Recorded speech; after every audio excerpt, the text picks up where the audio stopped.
Salam dostlar, mənə çoxlu suallar gəlir ki, Sahil bəy, həyatın çətinlikləri ilə baş etmək üçün bizə məsləhətlər ver. Mənim kitablarımı, əsərlərimi oxuyan oxucularım bilir ki, kitablarımda bununla bağlı kifayət qədər məsləhətlər var, faydalı. Amma buradan da qısa bir fikirlərimi bölüşmək istəyirəm. Dostlar, həyat təbii ki, asan deyil. Həyatda çətinliklər var və bu çətinliklərin öhdəsindən gəlmək üçün şəxsən mən necə bir insan olaraq davranıram?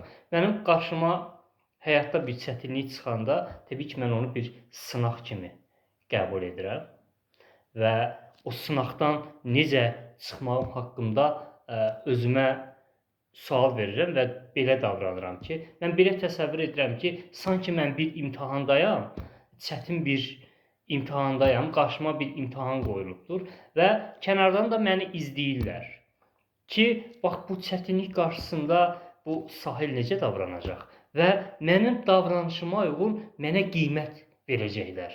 Kənarda izləyənlər, sanki bu xəyali olaraq mən bunu belə düşünürəm və ona uyğun davranıram. Təbii ki, bu məni çəki düzənə, nizama salır.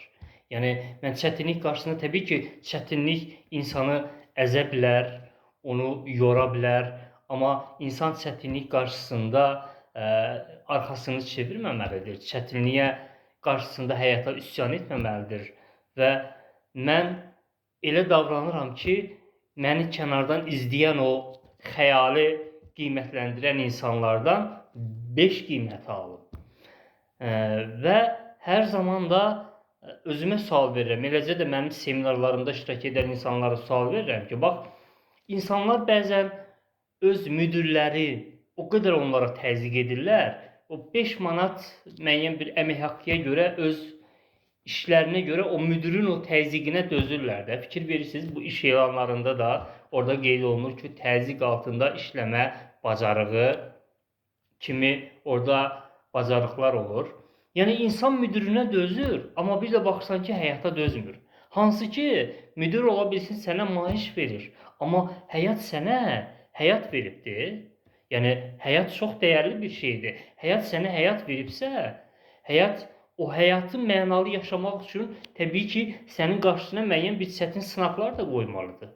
İnsan o zaman xoşbəxt olur ki, o hansısa sınaqları dəf etsin.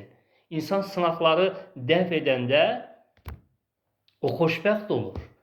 Təbii ki, həyatda qələbə qazanmaq o qədər də asan deyil. Hansısa bir idmançı finalda qalib gələndə, boynundan medal asılanda, onun qolunu qələbə üçün yuxarı qaldıranda, o sadəcə onun görünən tərəfidir. O finala qədər nə qədər əziyyətlər çəkibdir, tər tökübdür. Bax, həyat da elə bir şeydir. Yəni, təsəvvür edin ki, bir idmançını sadəcə heç bir əziyyət çəkmədən qolunu yuxarı qaldırırlar ki, əla, sən qələbə qazandın.